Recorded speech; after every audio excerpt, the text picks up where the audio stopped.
Welcome back. बात करते हैं जोड़ों के दर्द की। बहुत आम मर्ज है और हर चौथा फर्द तकरीबन इसी मर्ज का शिकार किसी न किसी हवाले से नजर आता है। और इसकी वजूहात जानने के लिए हम चलते हैं अपनी साथी एंकर अलीना फारूक की जानिब, जो इस वक्त orthopaedic surgeon doctor Afzal Hussain के साथ मौजूद हैं, जो हमें बताएंगे कि इस दर्द की वजूहात क्या हैं।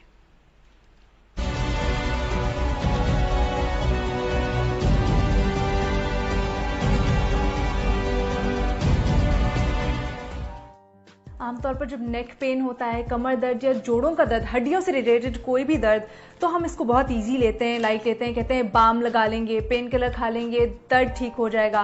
लेकिन हम आपको बताएं कि इस दर्द को लाइट बिल्कुल मत लीजिए, क्योंकि ये दर्द बहुत सीरियस डेवलप हो सकता है।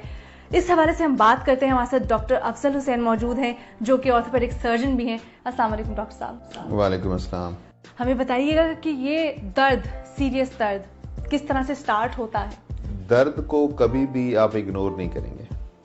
आप इसको ऐसे समझिए कि दर्द जो है ये एक सिग्नल है जो आपकी बॉडी देती है किसी भी खराबी की वजह से। तो दर्द कहीं पर भी हो वो हमेशा ही सीरियस होता है, और जितनी जल्दी आप उसकी केयर कर लेंगे, जितनी जल्दी आप उसको दूर करने की कोशिश करेंगे, उतना ही डैमेज कम होगा। लेकिन डॉक्टर साहब, अमूमन ये तासुर होता है कि जैसे आम चोट लगी है, दर्द हो रहा है, बाम लगा लेंगे ठीक हो जाएगा, पेन किलर ले ली ठीक हो जाएगा। तो हमें क्या कब पता चले कि ये दर्द, ये आम मामूली दर्द से थोड़ा ज्यादा है? कोई भी पेन अगर 3 वीक्स से ज्यादा एक्सीड कर जाए तो मेरा ख्याल है वो फिर इस काबिल है कि आप उसको प्रॉपर्ली इन्वेस्टिगेट करें।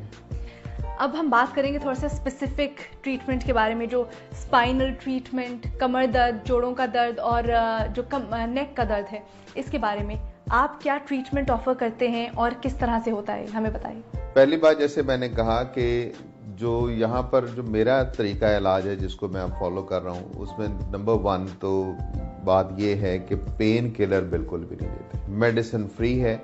और उसमें जो पेन किलर क्यों नहीं देते, क्योंकि मेरा ये तरीका इलाज में मैंने सिग्नल को नहीं बंद करना, सिग्नल को मैंने ऑन रखना है और मैंने उसकी वजह को दूर कर देना है। कौन से ऐसे स्टेप्स हैं जहां से स्टार्ट होता है ये दर्द होना, कमर का दर्द, जोड़ों का दर्द, रोजमर्रा की जिंदगी में? हमारी अपनी रोजमर्रा की ऐसी चीजें हैं, ऐसे हमारे काम हैं कि जिनकी वजह से हम इनवाइट करते हैं कि हमें तकलीफ हो जाए।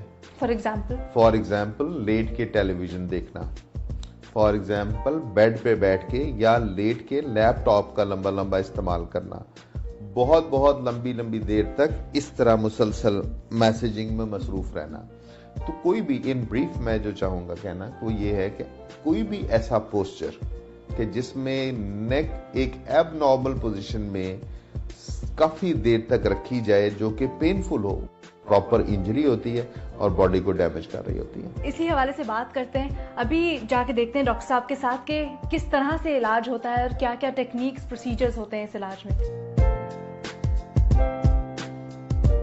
अच्छा डॉक्टर साहब, हमें बताइएगा कैसे प्रोसीजर होते हैं, सारा स्टेप बाय स्टेप। देखिए, सबसे पहली जो बुनियादी बात है वो ये है कि आपका मरीज इलाज से पहले उसका डायग्नोसिस हो जाए। एक खुसूसी बात जो मेरे एग्जामिनेशन में होती है वो ये होती है कि हम ये जज करें कि हमारे पेशेंट का बैलेंस ठीक है या नहीं। बैलेंस से क्या मुराद है आपकी? बॉडी बैलेंस से मेरी ये मुराद है कि अभी ये आपके बैक पे एक तस्वीर लगी हुई है, इसको आप देखिए, ये राइट हैंड पे जो तस्वीर आपके है ये बैलेंस्ड बॉडी की तस्वीर है। यानी कि आप शोल्डर देखिए एक लेवल पर है और हिप्स देखिए एक लेवल पे, नीचे से पाँव भी फिर एक लेवल पे है, ठीक है। अब दूसरी तस्वीर में देखिए जो लेफ्ट साइड पर है, तो आपको ये 3 लाइनें जो शोल्डर पे लगी हुई है, नेक की ऊपर लगी हुई है, नीचे हिप पे जो लाइन लगी हुई है, आप देखिए इनमें से कोई भी लाइन आपस में, या नी के ऊपर है, नीचे एंकल्स के ग्राउंड लेवल पे कोई भी लाइन आपस में पैरेलल नहीं आ रही। तो जो राइट वाली साइड है वो सिमेट्रिकल बॉडी है, जो कि होनी चाहिए हेल्दी बॉडी।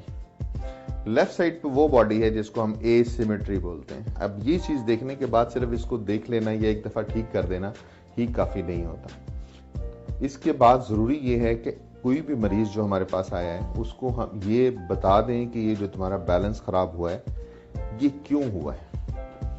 अब उस क्यों में 2 बातें इंपॉर्टेंट है।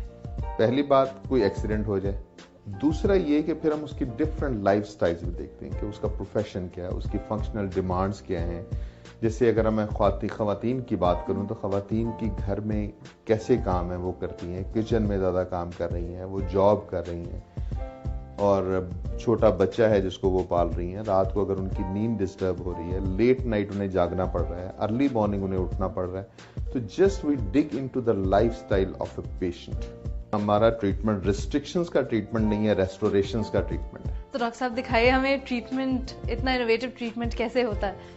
जी, इसमें सबसे पहले आप जरा यहाँ खड़ी होइए, शूज उतार लीजिए। सबसे पहले हमारा वही, जैसे मैंने बताया कि हमारा बेसिक्स जो है कि वो हमने बैलेंस को ही ठीक कर रहे हैं और बैलेंस को ही हम देखेंगे।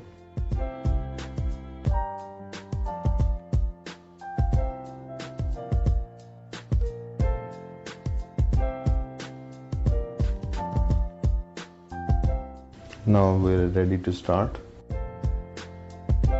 Treatment starting.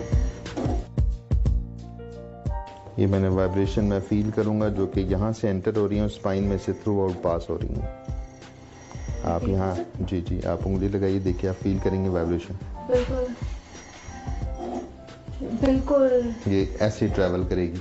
तो डॉक्टर साहब ये ख़वातीन में इन मसाइल की वजूहात क्या है इतने ज़्यादा जो पाए जा रहे हैं आजकल? ख़वातीन में एक तो बात यह है कि ख़वातीन के ऊपर स्ट्रेसेस बहुत ज़्यादा होते हैं, और ख़ास तौर पे अगर कोई खातून जॉब भी करती हैं तो समझिए वो फिर दो महाजों पे लड़ रही हैं। फिर दूसरा ये कि हर एक को छुट्टी मिल जाती है, उनको कभी छुट्टी नहीं मिलती। 7 days a week उन्होंने काम करना होता है और हर एक का ख्याल उन्होंने ये रखना होता है।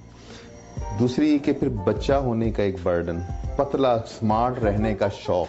अच्छा जी, लेकिन ये तो सुना गया है कि पतले रहें, लीन रहें तो सेहतमंद होते हैं लोग, मोटापा बीमारियों लेकिन की उसमें जड़। अगर आप डाइटिंग बहुत कर रहे हैं और अपने मसल्स को बजाय स्ट्रांग रखने के आप सिर्फ डाइटिंग के जरिए अपने आप को वीक रखने की कोशिश कर रहे हैं, तो वो एक्चुअली आप कैल्शियम नहीं ले रहे। और एक और चीज़ जो बड़ी ज़बरदस्त है, जितनी भी कार्बोनेटेड ड्रिंक्स हैं ये समझिए बोन में से कैल्शियम को वॉश आउट कर देती हैं, तो वो भी एक कैल्शियम डेफिशिएंसी और विटामिन डी डेफिशिएंसी। फिर अपने रंग साफ करने के लिए बिल्कुल सन एक्सपोजर ख़त्म कर दिया जाता है, तो उससे ये विटामिन डी डेफिशिएंसी भी जो ख़वातीन में ज़्यादा हो। फिर उसके बाद प्रेगनेंसी का बर्डन, ख़वातीन को ज़्यादा शायद नींद भी पूरी नहीं ले पाती। वो नींद क्या करती, क्या नींद में रिपेयर होती है। अब वो रिपेयर के लिए जो स्टैंडर्ड जो टाइम है जो कि मुकर्रर है बॉडी के लिए, वो ये है कि आपका मिनिमम 6 hours से 8 hours की नींद आपकी लाजमी है उस रिपेयर को होने के लिए।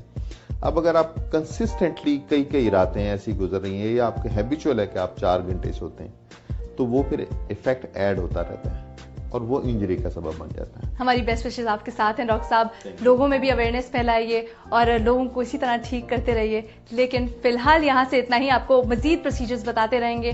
फरीद अहमद और मियां उबैद के साथ मैं हूं Alina Farooq. Over to main studios.